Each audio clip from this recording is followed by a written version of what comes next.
What's going on, dudes and dudettes? So, over this weekend, one of the first big June recruiting weekends that I was telling you about that USC was going to be having for their football program went pretty well. At least as of Monday today, we have 3 of the 4 maybe confirmed announcements. I know the fourth one still has not said anything, but I decided just to make the video already anyways. I can talk about them tomorrow or the next day whenever that ends up happening. But it does seem like it was a very successful weekend, even though USC seemed busy. They were running a camp for a lot of the younger guys still in high school instead of just the seniors, and they were still able to put on a pretty good performance. So they did get one of the top guys that I did mention prior to these videos that I did want them to get.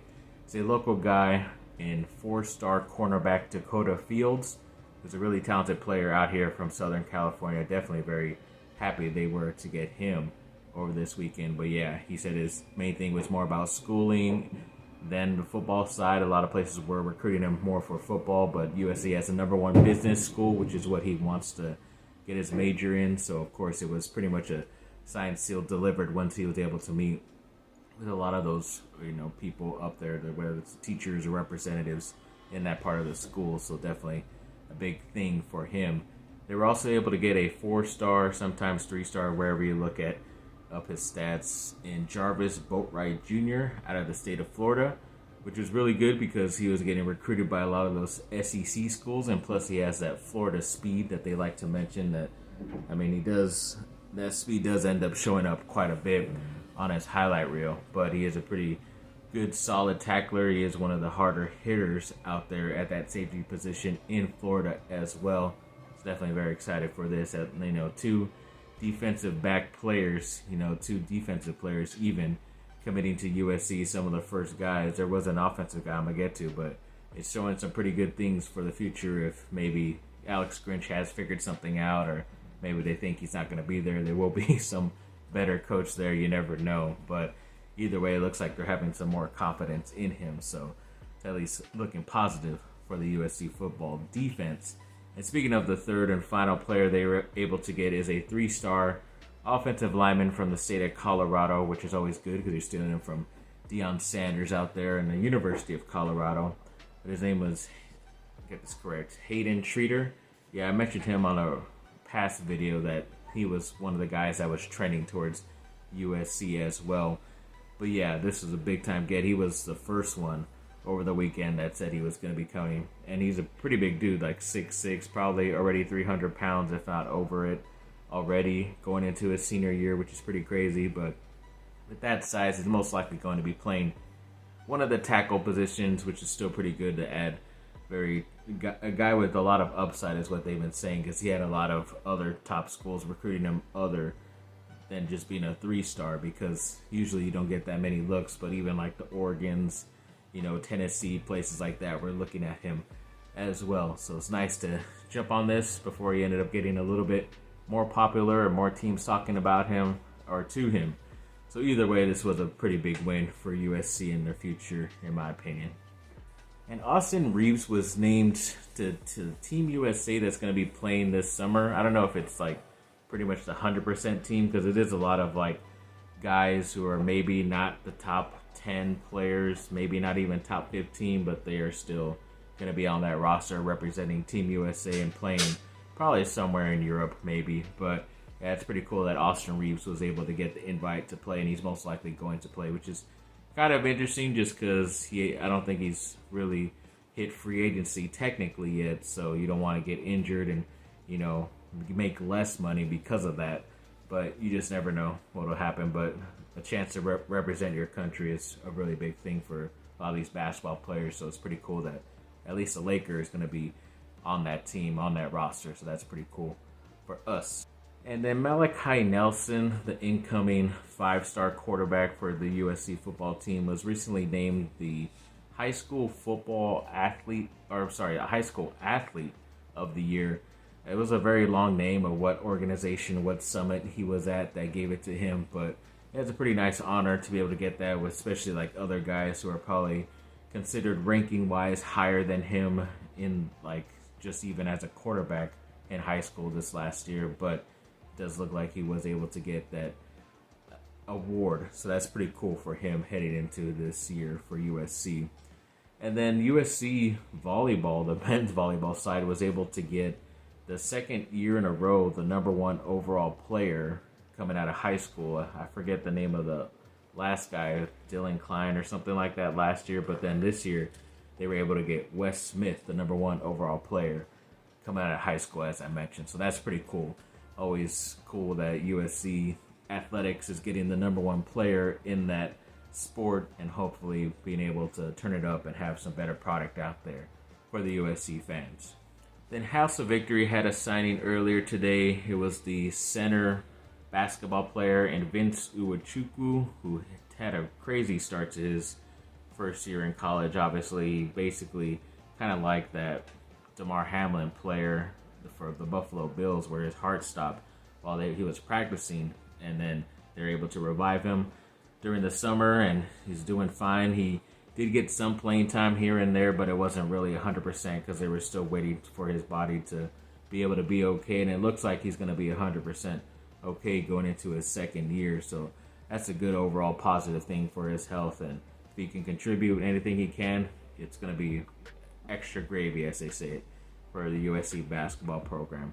And then there were two 2024 College Football Hall of Fame nominees that were coming from USC. Two guys that I did not get the privilege to watch play, but I've actually heard some of these names, a couple of these names said before when people talk about the history. So USC's Mark Carrier and Dennis Thurman.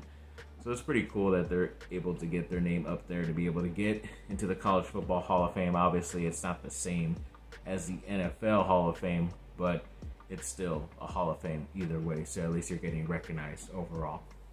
And yes, waking up to some pretty interesting news involving Kyrie Irving and LeBron James. So apparently, it's not the fact that LeBron is trying to recruit Kyrie Irving to LA and play for the Lakers with him, but it's more about Kyrie Irving has been trying to recruit LeBron James to go play in Dallas with him and Luka, and trying to form a big three there, which would be pretty interesting. I don't know how you can really get that to work money-wise, because I think technically LeBron is still on the books for this year, and it's going to be a pretty high number. So I'm pretty sure Dallas can add up guys like a Tim Hardaway Jr. and Davis Bertans, who have higher contracts that aren't really good players or don't really play as much. Hardaway Jr. is still pretty good when he's healthy, but Bertans doesn't really add anything for you. He's just a salary dump, and they don't really have a lot of first-round picks because they've had to get rid of Porzingis, and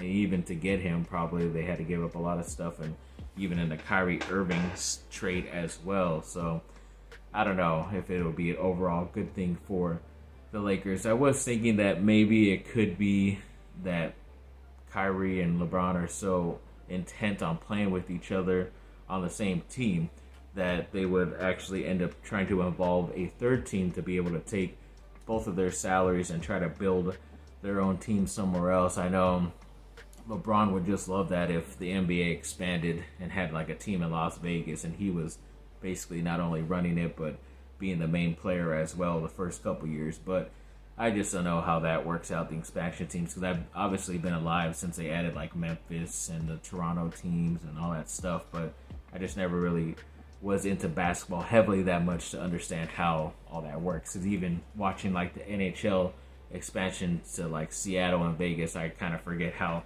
that works out. Like how you get draft picks, or you're able to pick certain free agents or certain players off teams. I don't know. It's kind of weird how that all goes. But either way, yeah, it's just kind of weird waking up to that news. Obviously, Kyrie, an ex-Duke player, and then LeBron involved with the Lakers as of this second. But you never know. It could have just been that Game 2 was last night of the NBA Finals, and instead of the narrative being that the Heat have tied it 1-1, now it's all about LeBron and the Lakers in the news. So I'm pretty sure Coach Michael Malone will be upset about that, who's the Denver's head coach, because he always says, like, you guys keep talking about the Lakers and we swept them, and I don't know why we're still talking about that they've gone fishing, as like the TNT guys like to do. But I don't know, I guess it's LeBron's way to mess with him. Maybe not. But two pretty up there guys who report news. I think Shams Charania of Yahoo, I think he is, or maybe something else, and Chris Haynes, who works for TNT, basically reported that news together. So I don't know if it was done as a joint thing to where the news is going to get out there to spread rumors, and it could be just nothing, or it's trying to, actually see if this deal can get done or not. So we'll never really officially know until something happens, but we will see, said the blind man, as they say. But yeah, to end this video off with some more of the miscellaneous things, I was actually at one of my first signings ever, but it was a very small, intimate one because it obviously involved my family, one of my family members, where my niece, she obviously graduated pretty recently, as I mentioned on a video, but she did officially sign, and we were there to see it, which is pretty cool. To believe it was the Glendale Community College Vaqueros. I think that's what they're called. But yeah, it's pretty cool. It's going to be playing softball for them at least for a year or two, see what happens, and then see which 4-year, upper echelon place is going to end up giving her a spot. So we'll see what happens. But yeah, she's a very talented player. Definitely going to be rooting for her. And of course, since she's local, instead of being in Arizona, we'll definitely be going to a lot more games in person here and there. And of course, my stepdaughter ended up graduating from not junior high. She's going to junior high, so elementary. I always forget what those things are called. But now she will be in 7th grade, so that's pretty cool. So congrats to her, Sydney, as well. So yeah, thanks for watching, people. Like and subscribe. Comment down below. Let me know what y'all think. Have a great rest of your day. Bye. Fight on. Hoping for that 4th one. Maybe a bit more after the next couple weekends. Like I said, fight on.